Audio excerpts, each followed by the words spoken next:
Zombie Troy. Oh.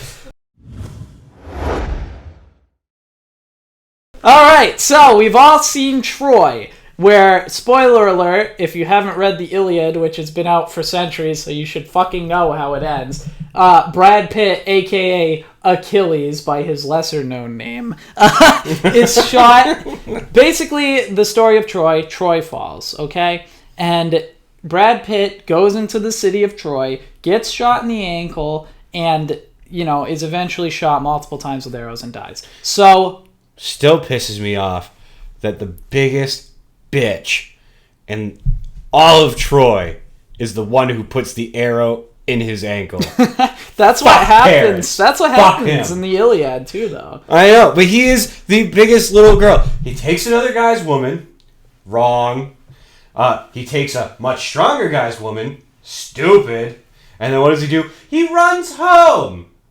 And then when the guys come to take her back, he's like, "So, Brig, bro, you got this?" I liked when he had the duel and he lost so fast, and then he crawls all the way back to his brother, and he's like, "Oh, I don't want to do it anymore." But Save me! We all saw how badass Troy was. Brad Pitt running onto a beach and just destroying everyone as in an elegant, beautiful ballet of swordsmanship. Now the irony being, he's already wearing a skirt. You cut that down to a bikini bottom and take off the chest plate, and it's basically Arnold Schwarzenegger in Commando. But, I mean, all we have to do is have, Troy was very realistic, so we need to have Troy 2, where the gods come in, and they resurrect Achilles, and Achilles takes his revenge on all of the survivors of Troy, but now he's a zombie. And it's all about hunting down Paris. I want to say something to that. Sounds great. But then I have to sit here and reflect that my best friend's retarded. But to be honest, a good sequel that we could actually make of Troy, there is a book that was written by that really well-known poet whose name starts with a V, from Rome. I can't believe I can't remember his name. But it's called the Aeneid. And the Aeneid is about a hero named Aeneas who was a Trojan present during the Trojan War. Yeah, isn't that the one that reflects on the creation of Rome? Yes. Yeah. So Aeneas escapes Troy and he sails across the sea and eventually ends up in Carthage. Yeah, because if I believe correctly, Aeneas leads out the few survivors through a tunnel that is never discussed through the entire essence of Troy.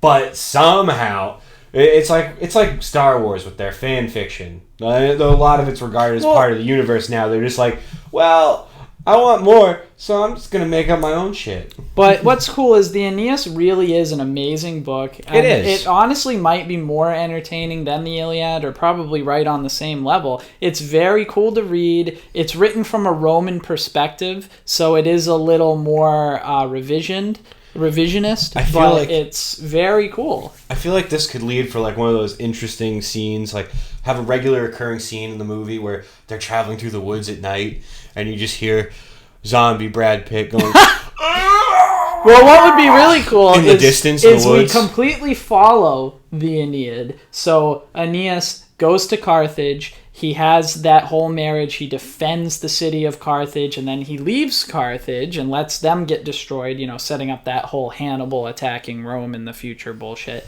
And then he goes to Rome, but when he goes to Rome, it is ruled by zombie Achilles. And zombie Achilles finishes the job. And we can make the guy who plays Aeneas, the guy from The Hobbit who plays Bard, who's ugly as hell and has that stupid, 13-year-old Spanish kid mustache. And he can hear Achilles off in the distance and he's gonna, it is coming. And you just see him still with the arrows in him and he's like, he just runs up and just starts slicing everybody.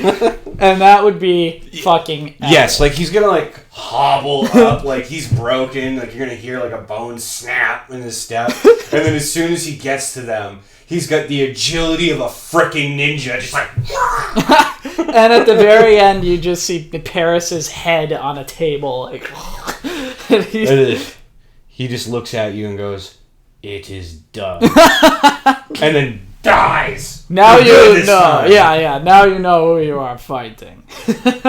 But to be honest, just the Aeneid would be a great sequel. Like, maybe get Wolfgang Petersen, the same director. Even if they went the other direction and decided to make the Odyssey. And The Odyssey has been made into a movie. Yes, but I'm saying with those cast members, with those Sean directors, Bean, because Sean Bean played Odysseus, I'd watch that. The problem with the Odyssey is the Aeneid can be done very realistically the way Troy was, because Troy didn't have anything, like, they talked about the gods, but the gods never did anything that impacted the story, and the gods never interacted at all. And you could make the Aeneid in the same way, without any of the gods impacting anything. You can't make the Odyssey interesting without the gods. If you make the Odyssey without the gods, half the things they go through can't happen, and then it's just some dude sailing on a ship. That, and with the Odyssey, thinking about it, that would be a movie that would be a very difficult thing to control the pacing. Exactly, and like, you can't do the Cyclops, you can't do Circe with the fucking pigs, you can't do anything. Except for him getting home and killing everybody. Like, everything else is directly from a god. So the Aeneid is a cool sequel to do. You can do it similar style, realistic, good pacing, fluid action. That would be a sick movie that I would watch. And if you want to throw a zombie twist in there and get Shyamalan to direct instead, I'm up for that. Why not? If Call of Duty can throw in zombies for no fucking reason, why the fuck can't the Aeneid? Very true. Not the Aeneid, the Iliad. Wow. All right, let's see where we are with There's Baileys in this. Not really. I wish. Which is sad, because it was written by a Swedish person. And they couldn't get their own country's product right. But if you watch The Girl with the Dragon Tattoo in the American version, it is perfect. She is short, she is pale, she is slender. That did come out a little bit creepy. This sounds like the most shallow critique. Well, no,